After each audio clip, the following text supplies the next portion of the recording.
मित्रों नमस्कार। मैं विजय के तिवारी बोल रहा हूँ। आज मैं आपको नॉन जुडिशियल स्टैम्प का मतलब समझाऊंगा, जो कि आपकी प्रॉपर्टी से संबंधित है और आप लोगों को ये मालूम होना चाहिए कि जिस प्रॉपर्टी के दस्तावेज पर नॉन जुडिशियल स्टैम्प लगा हुआ है उस प्रॉपर्टी को कोई चैलेंज नहीं कर सकता है, उस पर कोई दावा भी नहीं ठोक सकता है और ना तो उसके ऊपर हाई कोर्ट, सुप्रीम कोर्ट किसी भी प्रकार का जजमेंट दे सकती है। अब मैं नॉन जुडिशियल स्टैम्प का मतलब समझाता हूँ, क्योंकि सारे जितने भी आपके कानून बने हैं वो अंग्रेज़ों ने बनाए थे और उसमें जो सबसे महत्वपूर्ण कानून है वो स्टाम्प ड्यूटी कानून 1899 का है, जो आज भी वैसा ही कि वैसा संविधान में उसको शामिल किया गया है। इस कानून का और संविधान का अनुच्छेद 131 आप पढ़ेंगे तो उसमें सुप्रीम कोर्ट की जो जुरिस्डिक्शन है, यानी जो न्याय के क्षेत्र है, उसका पूरा वर्णन दिया गया है और उसके पैरा 2 में स्पष्ट रूप से लिखा गया है कि जितने भी इंस्ट्रूमेंट होते हैं उन पर सुप्रीम कोर्ट का न्यायालीन अधिकार नहीं होता है। अब मैं आपको बताऊंगा इंस्ट्रूमेंट होता क्या है। जो घर में बहुत से इंस्ट्रूमेंट रहते हैं, जैसे आपके औजार हैं, बहुत से आपके वाद्य यंत्र हैं, लेकिन अंग्रेजी में जो इंस्ट्रूमेंट का मतलब दो प्रकार का होता है। एक तो जो रिटेन में दस्तावेज होता है वो भी इंस्ट्रूमेंट होता है, जो कॉन्ट्रैक्ट कहलाता है, करार कहलाता है, एग्रीमेंट कहलाता है, ट्रीटी या संधि कहलाता है। तो वो जो दस्तावेज होते हैं उसको इंस्ट्रूमेंट कहते हैं। तो जब 500-600 स्टेट्स जो आपकी हिंदुस्तान में मर्ज हुई और कश्मीर भी मर्ज हुआ, तो इंस्ट्रूमेंट ऑफ एक्सेशन कहलाता, उसको कोर्ट में कोई चैलेंज नहीं कर सकता। ठीक उसी तरह जब आप कोई प्रॉपर्टी खरीदते हैं, जैसे मकान है, दुकान है या खेत खलिहान है, तो ये प्रॉपर्टी आपके नाम पर ट्रांसफ़र होती है। तो उस प्रॉपर्टी पर आपको हिंदी में तो कहते हैं कि मालिकाना हक मिल गया। तो मालिकाना हक आपको केवल उस मकान के ऊपर मिलता है जो आपने खरीदा है या बनवाया है, लेकिन जो प्लाट जो रहता है, जो ज़मीन जो रहती है, वो तो सरकार की रहती है। और सरकार चूँकि आपको ट्रांसफ़र करती है तो सरकार को आपको ड्यूटी देना पड़ती है। जैसे आपने 1 करोड़ का कोई प्लाट खरीदा तो उस पर आप 1 करोड़ पे 10 लाख के लगभग आपने ड्यूटी दे दी, यानी सरकार को उपहार दे दिया। तो सरकार ने वो आपके नाम पर ट्रांसफ़र कर दी कि भाई इसके ऊपर आप मकान बना लीजिए, रहिए, और आप भी इसको किसी के नाम पर ट्रांसफ़र, आपके बच्चों के नाम पर आप किसी को गिफ्ट भी दे सकते हैं। लेकिन इस धरती के ऊपर आपका अधिकार नहीं रहता है, क्योंकि धरती जो है, धरती पूरी की पूरी स्टेट कहलाती है। इसके ऊपर जितने भी वन हैं, नदियां हैं, ऊपर का क्षेत्र भी, वायुमंडल भी है, और जो लोग हम लोग रहते हैं वो सब सरकार की प्रॉपर्टी है। तो ये जो लोगों को मालूम होता नहीं है और सीधे किसी भी झगड़े में वकील के पास चले जाते हैं और लाखों रुपए खर्च करते हैं, पेशी पे पेशी पड़ती है, झगड़े शुरू होते हैं। लेकिन आपको ये मालूम होना चाहिए कि अगर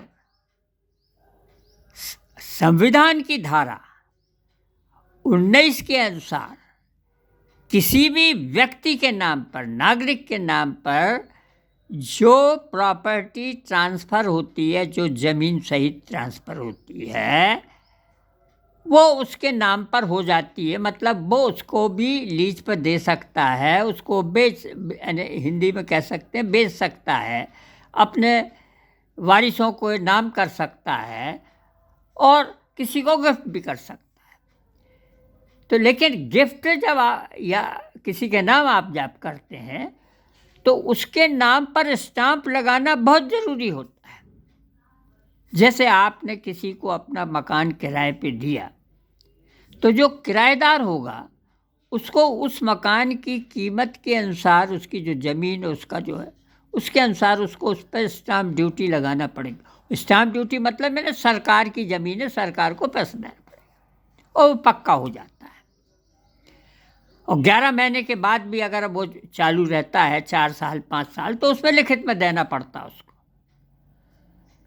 तो ये स्टाम्प ड्यूटी का मतलब होता है।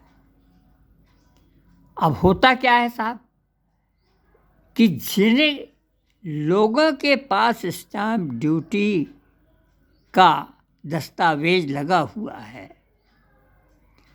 वो तो उसके ऊपर उसका पूर्ण अधिकार होता है, फिर उसके ऊपर कोर्ट भी उसके ऊपर कोई कार्रवाई नहीं कर सकता है।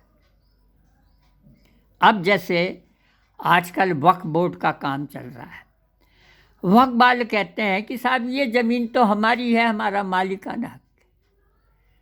अगर आपका मालिकाना हक कहाँ से आ गया? बोर्ड या मंदिर, मस्जिद या कोई भी आपका धर्मार्थ की कोई भी वस्तु हो या बुजुर्गों का रहने की जगह हो, कब्रिस्तान हो, स्मशान घाट हो, या कोई भी जो बेचारे जिसको कहना चाहिए कि गरीब बच्चों के लिए रहने खाने की जगह, उसको सरकार मुफ्त में दे देती है, यानी उस पर कोई स्टाम्प नहीं लगता है, उसके ऊपर पूरा सरकार का अधिकार रहता है। उसी तरह वक्फ की जो भी ज़मीन संपत्ति जो कहते हैं उसके ऊपर पूरा सरकार का अधिकार है। मंदिर, मस्जिद, गुरुद्वारा सबके ऊपर सरकार का अधिकार रहता है, यानी कलेक्टर का अधिकार रहता है। सरकार उस पर उसको आप बेच भी नहीं सकते। तो जितनी भी आपकी संस्थाएं हैं जिनके ऊपर स्टाम्प नहीं लगा है, जिनके दस्तावेजों के ऊपर, वो सब सरकार के संपत्ति हैं, सरकार के अधीन है। अब आपको टीवी चैनलों पर यह बताया जाता है कि साहब सबसे ज़्यादा ज़मीन मिलिट्री या आपकी आर्मी के पास है, फिर रेलवे के पास है, फिर आपका वक्फ बोर्ड के पास है। ये सब आपको भ्रमित करते हैं। ये सब, इनके ऊपर ना तो कोई स्टाम्प लगता है, ये सब सरकार के अधीन रहते हैं।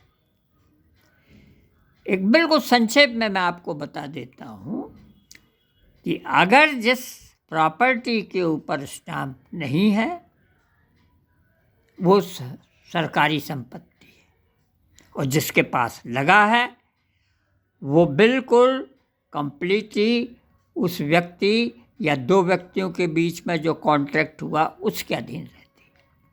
अब मैं दूसरा उदाहरण आपको देता हूँ। मान लीजिए आपने बैंक से लोन लिया और उस बैंक के लोन पर आपकी जो भी शर्तें हैं लिखी हुई उसके ऊपर स्टाम्प ड्यूटी लग गई। अब मान लीजिए आपने उन शर्तों को पूरा नहीं किया तो बैंक आपका उसकी जो भी संपत्ति जो उसने गारंटी दी है उसको कुर्क करा देगी। वो कोर्ट में जाने के लायक नहीं रहेगा। उसी तरह जब आप बैंक में एफडी कराते हैं तो एफडी कराने में बैंक का फ़ायदा ज़्यादा होता है। आपको 8% देगा, 7% देगा, 8% देगा बैंक, लेकिन बैंक उस पैसे को 10-12% में दूसरे को कर्ज में देगा, तो बैंक फ़ायदे में रहेगा। तो बैंक को भी स्टाम्प ड्यूटी लगाना चाहिए, लेकिन बैंक स्टाम्प ड्यूटी नहीं देता सरकार को।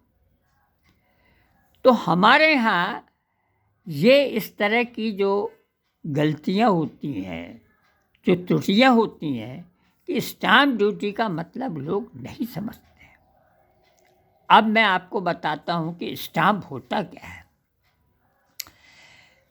जब 1899 में स्टाम्प बना तो उस स्टाम्प पर वहाँ के किंग जॉर्ज का या ब्रिटेन के राजा का फोटो लगा रहता था, छपा रहता था।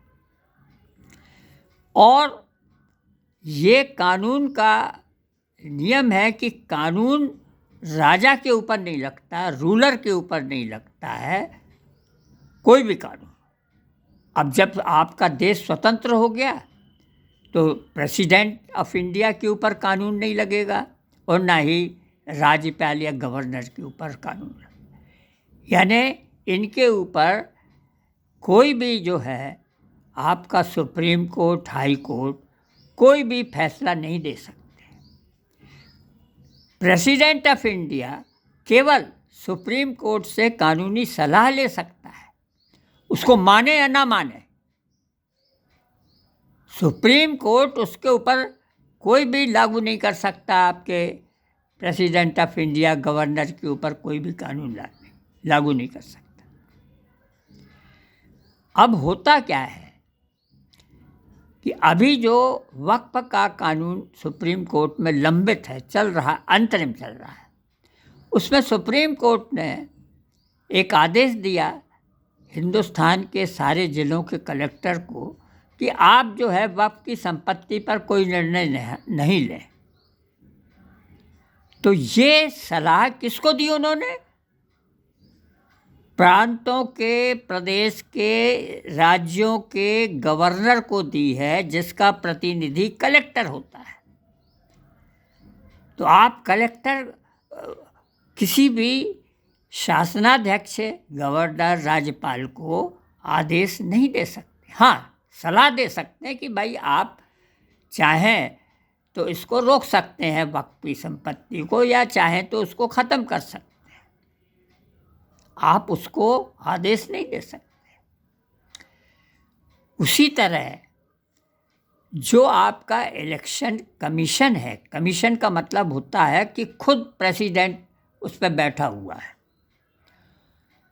तो जब इलेक्शन कमीशन को सुप्रीम कोर्ट ने कहा कि आप जो है, जो आधार कार्ड है उसको भी शामिल कीजिए, तो ये कमीशन का अपना खुद का निर्णय होगा, करे या ना करे, क्योंकि कमीशन सीधा आपका प्रेसिडेंट ऑफ इंडिया के अधिकार क्षेत्र में आता है।